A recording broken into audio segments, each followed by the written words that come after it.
Bienvenue dans ce journal de campagne depuis Brazzaville au Congo. Le président Denis Sassou Nguesso poursuit sa campagne électorale dans les régions. Il était ce 7 mars dans le département de la Likwala. Suivez le reportage de Jacques Amboka. Commentaire d'Eva Panzou. Troisième jour de campagne du président sortant candidat à sa propre succession. Denis Sassou Nguesso a battu campagne ce lundi 7 mars 2016 dans le département de la Likwala. Le candidat président a tenu 3 meetings dans la préfecture d'Imfondo et aux sous-préfectures de Betou et d'Enyele. Partout où est passé le candidat Denis Sassou Nguesso, des milliers de ses sympathisants sont venus lui exprimer leur soutien tout en espérant que les besoins de la communauté trouveront des réponses une fois leur candidat élu. Moi, je suis un agriculteur. Notre besoin, c'est d'abord celui de la route. Nous cultivons les champs, mais il nous est difficile d'évacuer nos produits vers les centres de vente. En plus, nous rencontrons trop de difficultés pour nous approvisionner en eau potable. Les sources d'eau sont très éloignées. Nous demandons qu'on nous installe des robinets. Après avoir dressé le bilan de ses réalisations dans cette localité, le président sortant Denis Sassou Nguesso s'est dit sensible aux doléances des populations. Vous exprimez vos besoins relatifs aux routes. Vous avez raison. Je suis passé avec l'hélicoptère et j'ai vu que pendant la saison sèche, les bateaux ne peuvent plus passer. Raison pour laquelle nous avons jugé bon de construire une route de Wesso via Enyele en passant par Betou jusqu'à Bangui. Élire leur candidat dès le premier tour, c'est l'objectif des sympathisants de Sassou Nguesso qui s'expriment par des chants et des banderoles.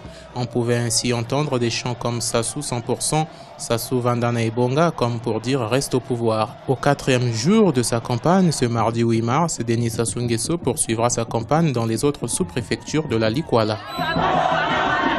Le candidat de l'UPADS, Pascal Tati Mabiala, a démarré sa campagne électorale à Boko, dans le département du Pôle. S'il est élu le 20 mars 2016, il souhaite mettre un accent particulier sur la santé et l'éducation.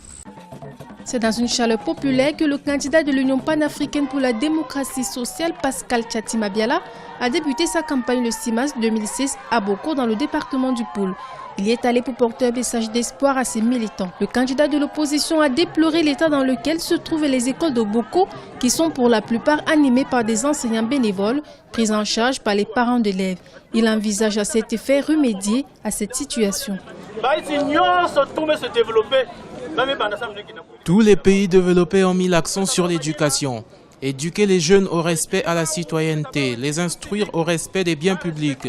Nous voulons mettre fin au bénévolat des enseignants. Il n'y aura plus de prestataires si nous gagnons l'élection présidentielle. L'école publique sera rendue gratuite. Les parents ne paieront plus les frais d'écolage comme autrefois. Durant la même occasion, Pascal Tati Mabiala entend placer au cœur de ses priorités le redressement des secteurs éducatifs et sanitaires afin de faire de l'éducation et la santé pour tous des points d'orgue de l'émergence du Congo. Nous avons vu le président lancer la première pierre de l'hôpital du Poul. C'est bien. On s'interroge parmi les 12 hôpitaux en construction, si les travaux sont achevés, pourquoi le matériel n'est-il pas installé? Mais encore, il faut trouver des médecins qui utiliseraient ce matériel. Boko mériterait un hôpital de référence avant de penser à l'hôpital de Kinkala. Le CHU de Brazzaville a encore d'énormes difficultés auxquelles le gouvernement devait pallier avant de penser à en construire 12 autres. Après avoir recueilli les doléances des populations, le candidat de l'Union panafricaine pour la démocratie sociale, Pascal Tati Mabiala, a rassuré les populations de Boko que son programme politique prend en compte leurs préoccupations. Claudine Mounari, la seule femme candidate à l'élection présidentielle, était en meeting ce 8 mars 2016 en Filou, dans le 7e arrondissement de Brazzaville. Viviane Baoken l'a suivie. C'est en plein cœur du marché PK dans la ville de Brazzaville que Claudine Mounari a porté son message du jour. Petits et grands commerçants ont fait le déplacement en grand nombre afin de venir écouter la candidate à l'élection présidentielle du 20 mars 2016. Claudine Mounari a lancé à ses militants un appel à la liberté. Elle entend, si elle est élue au palais de la République, mettre fin à la confiscation du pouvoir et des institutions. Vous ne pouvez pas confisquer nos libertés. Vous ne pouvez pas confisquer notre avenir. Vous ne pouvez pas confisquer le bien public. Vous ne pouvez pas confisquer notre avenir. C'est pas ça. Le Congo est notre bien commun. C'est pas ça. Alors, on ne va pas faire la chasse aux sorcières. Le candidat du mouvement pour l'unité, la solidarité et le travail a profité de la présence massive des jeunes durant ce meeting pour partager avec ces derniers les idéaux de paix et d'unité nationale qu'elle envisage prôner au Congo une fois à la présidence. Mais s'il y aura encore des conflits dans notre pays, et s'il y aura encore des conflits, les gens disent « ouais, attention, vous allez provoquer des guerres au Congo ». Je dis « mais quelle absurdité! Quand les gens sont unis, est-ce qu'ils peuvent se battre? Quand les gens sont unis sur leurs intérêts, est-ce qu'ils peuvent se battre? Quand les gens respectent l'égalité, la fraternité et la solidarité, est-ce qu'ils peuvent se battre? Est-ce qu'ils peuvent se battre? Alors qu'on ne vienne pas nous amuser, on nous a trop amusés. En s'adressant cette fois aux femmes du marché PK, Claudine Mounari les invite à cultiver le culte de l'effort personnel. Pour la candidate du MUST, il est aujourd'hui question pour les femmes congolaises de passer de l'étape de revendication à l'étape des actions concrètes.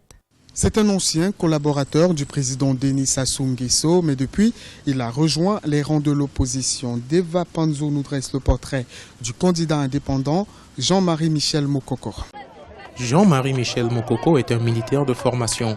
Candidat indépendant à l'élection présidentielle du 20 mars prochain, il a été un proche collaborateur du président Sassou Nguesso, mais depuis, il est passé dans l'opposition. Il a fréquenté les lycées prestigieux et écoles militaires de renom telles que l'école militaire préparatoire générale Leclerc de Brazzaville, école spéciale militaire de Saint-Cyr. Il est né le 19 mars 1947 à Mosaka, localité située à environ 400 km en amont de Brazzaville sur la rive droite du fleuve Congo. Jean-Marie Michel Mokoko a successivement servi à la tête de la direction centrale du génie du 3e régiment d'infanterie motorisée et de l'armée de terre. En 1987, il est nommé chef d'état-major des forces armées congolaises, fonction qu'il assume jusqu'au 18 juillet 1993. À ce poste, Jean-Marie Michel Mokoko va peser de tout son poids dans la convocation et la réussite de la conférence nationale souveraine tenue à Brazzaville du 25 au 10 juin 1991. Il œuvre pour la restauration de la démocratie pluraliste et l'organisation des premières élections libres, démocratiques et transparentes. Je suis un cadre qui a une certaine expérience et qui a suivi pendant plusieurs années les affaires de son pays et qui se rend compte qu'il est possible que moi je puisse apporter, en m'engageant bien sûr, de proposer à mes compatriotes des solutions aux problèmes qu'ils rencontrent au quotidien. Respectueux de la Constitution du 15 mars 1992, Jean-Marie Michel Mokoko oppose un non catégorique aux velléités putschistes de certains hommes politiques lui demandant de renverser par les armes le président démocratiquement élu Pascal Lissouba, préférant ainsi promouvoir la démocratie pluraliste par la concertation.